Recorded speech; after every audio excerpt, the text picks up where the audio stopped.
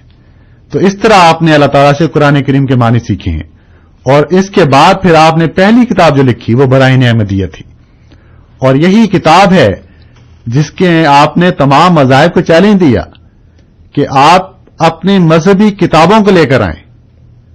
ہر مذہب جو ہے وہ کتاب جس پر وہ ایمان رکھتا ہے وہ کتاب لے کر آئے اور ہم اپنی پیاری کتاب قرآن کریم پیش کرتے ہیں اور پھر دیکھتے ہیں کہ کس مذہب کی تعلیم جو ہے وہ زیادہ اثر انگیز اور زیادہ پیاری ہے، اور اس چیلنج میں پھر کوئی سامنے نہیں آیا، اور اس کتاب کی وجہ سے ہی تمام امت جو ہے اس میں خوشی کی ایک لہر دوڑ گئی کہ امت مسلمہ کے حق میں ایک اللہ تعالیٰ نے جوان مرد کھڑا کر دیا ہے جس کے جواب میں کوئی بھی کھڑا ہونے والا نہیں ہے۔ اسی پر مولوی محمد حسین صاحب بٹالوی جو بعد میں مخالف ہوئے، لیکن اس کتاب پر انہوں نے یہ ریویو لکھا کہ تاریخ اسلام میں اسلام کے حق میں اس قسم کی کتاب کبھی نہیں لکھی گئی۔ تو یہ ایک مخالف کی زبان سے کہ قلم سے لکھے ہوئے الفاظ ہیں۔ تو یہ جو کیفیت تھی حضور کے عشق کی آپ کے دعوے سے پہلے وہ اس رنگ میں ظاہر ہوئی ہے، اور بہت سے آپ کے واقعات ہیں اور جیسا کہ سوال ہوا کہ کوئی واقعہ بیان کر دیں، میں حضرت مسیح علیہ السلام کی زندگی کا ایک واقعہ بیان کرتا ہوں. جیسا عرض کی کہ وہ لوگ جنہوں نے حضور صلی اللہ علیہ وسلم کے متعلق گستاخانہ کتابیں لکھی ہیں، ان لوگوں میں ایک شخص لیکھرام نامی بھی تھا جو آریہ مذہب سے تعلق رکھتا تھا، آریہ سماج سے تعلق رکھتا تھا. اس نے جب کتاب لکھی تو حضور نے بار بار اپنے خط لکھ کر ان کو منع کیا کہ آپ باقی جو چاہیں لکھیں، جو چاہیں سوال ہمیں کریں، ہم آپ کو جواب دیں گے، لیکن اپنی طرف سے ہی ایک فیصلہ کر دینا اور اس کو شائع کر دینا وہ مناسب نہیں ہے. آپ اس حرکت سے باز آ جائیں. خاص طور پر حضرت محمد مصطفیٰ صلی اللہ علیہ وسلم کی گستاخی میں ہم کوئی کلمہ برداشت نہیں کریں گے. تو آپ نے بار بار ان کو خطوط لکھے. وہ خطوط آج بھی جماعت میں محفوظ ہیں، حضور کی کتابوں میں محفوظ ہیں، لیکن یہ شخص لیکھرام جو ہے وہ اپنی اس حرکت سے باز نہیں آیا اور کتابیں لکھتا چلا گیا. اس پر پھر مسیح علیہ السلام نے اللہ تعالیٰ سے علم پا کر اس کے متعلق ایک پیشگوئی کی جو بعد میں پوری ہوئی. لیکن اس وقت اس سے ہٹ کر ایک واقعہ میں بیان کرنا چاہتا ہوں کہ حضرت مسیح علیہ السلام اپنی زندگی میں ایک دفعہ لاہور اسٹیشن پر موجود تھے اور یہی لیکھرام شخص وہاں اس اسٹیشن پر آیا. اس نے جب دیکھا کہ مرزا صاحب اسٹیشن پر ہیں اور گاڑی کے انتظار میں ہیں تو اس وقت حضرت مسیح علیہ السلام وضو فرما رہے تھے. تو لیکھرام آیا اور اس نے آپ کو جھک کر، جس طرح کے ہندوؤں کا طریق ہے، سلام کہا، لیکن حضرت مسیح علیہ السلام خاموش رہے. اس نے دوسری طرف سے آ کر دوبارہ سلام کہا، لیکن آپ پھر خاموش رہے. 2-3 مرتبہ سلام کہنے کے بعد جب جواب نہیں ملا تو وہ خاموشی سے آگے چلا گیا. بعد میں کسی صحابی نے عرض کی کہ حضور لیکھرام آیا تھا اور آپ کو سلام کہہ رہا تھا. تو اس پر حضرت مسیح علیہ السلام نے فرمایا کہ میرے آقا کا تو گالیاں دیتا ہے، میرے آقا کو یعنی حضور صلی اللہ علیہ وسلم کو تو گالیاں دیتا ہے اور مجھے سلام کہتا ہے، میں اس کا کیسے جواب دوں؟ تو یہ آپ کے اندر کی کیفیت تھی کہ وہ شخص جو آپ کے آقا کو گالیاں دیتا تھا، آپ نے مناسب نہیں سمجھا کہ اس کے سلام کا بھی جواب دیں. تو یہ آپ کی عشق کی کیفیت ہے. اس طرح اور کئی واقعات ہیں. ایک دفعہ اسی طرح قادیان کا ایک وفد لاہور ایک مجمع میں گیا جہاں آریوں نے، ہندوؤں نے تمام مذاہب والوں کو دعوت دی ہوئی تھی کہ آئیں اور اپنے مذہب کی تعلیم کے متعلق تعلیمات بیان کریں. تو اس میں حضرت مولانا نور الدین صاحب بھیروی رضی اللہ تعالیٰ عنہ جو بعد میں پہلے خلیفہ بنے جماعت کے، ان کی عمارت میں حضور نے ایک وفد بھجوایا. جب واپس آئے یہ وہاں سے تو حضور نے پوچھا کہ کیسا رہا پروگرام؟ تو فرمایا کہ حضور انہوں نے قوانین کی خلاف ورزی کی. یعنی قانون میں یہ تھا کہ کوئی مذہب دوسرے مذہب پر اعتراض نہیں کرے گا، اپنی خوبی جو ہے، اپنی تعلیم کی جو خوبیاں ہیں وہ بیان کرے گا، کیونکہ یہ کوئی بحث یا مباحثے والا مجمع نہیں تھا، ایک دینی مجلس تھی. لیکن اس قانون کو جو انہوں نے خود بنایا تھا اس مجمع کے متعلق، اس اجتماع کے متعلق، اس کی خود خلاف ورزی کی اور اسلام پر اور حضور صلی اللہ علیہ وسلم کے خلاف جو ہے وہ تقریریں کی. تو یہ بات جب حضرت مسیح علیہ السلام نے سنی تو فرمایا پھر آپ وہاں بیٹھے کیا کرتے رہے؟ جب آپ نے دیکھا کہ وہ میرے پیارے امام اور میرے پیارے آقا پر الزام لگا رہے تھے تو آپ کا فرض تھا کہ فوراً اس مجلس سے اٹھ کے چلے آتے. تو روایت میں آتا ہے کہ اس دن حضور بہت ناراض رہے اور آپ کی ناراضگی آپ کے چہرے سے عیاں تھی. تو یہ اس قسم کے واقعات جیسے میں نے عرض کی کہ حضرت مسیح علیہ السلام کی زندگی میں بھرے پڑے ہیں، اور آپ اپنے صحابہ کو بھی یہی تلقین کرتے تھے کہ سنت نبوی یا حضور صلی اللہ علیہ وسلم سے محبت ہی ہے جو ہمیں اس زمانے میں اللہ تعالیٰ کے نزدیک کر سکتی ہے. تو یہ حضور صلی اللہ علیہ وسلم کی جو سنت ہے آج کے زمانے میں بدقسمتی سے بعض لوگ اس کو چھوڑتے چلے جا رہے ہیں اور سمجھتے ہیں کہ آج کی دنیا میں اس کی ضرورت نہیں ہے، حالانکہ یہی وہ راہ ہے، یہی وہ سوچ ہے جو ان کو ہلاک کرتی ہے. جب یہ خیالات شروع میں پیدا ہوں پھر آہستہ آہستہ انسان دین سے دور چلا جاتا ہے. لیکن انہی راہوں کو جو ہے، انہی باتوں کو اختیار جب انسان کرتا ہے تو پھر وہ حضور صلی اللہ علیہ وسلم کی بتائی ہوئی راہوں پر جب قائم رہتا ہے پھر اللہ تعالیٰ اس کے حق میں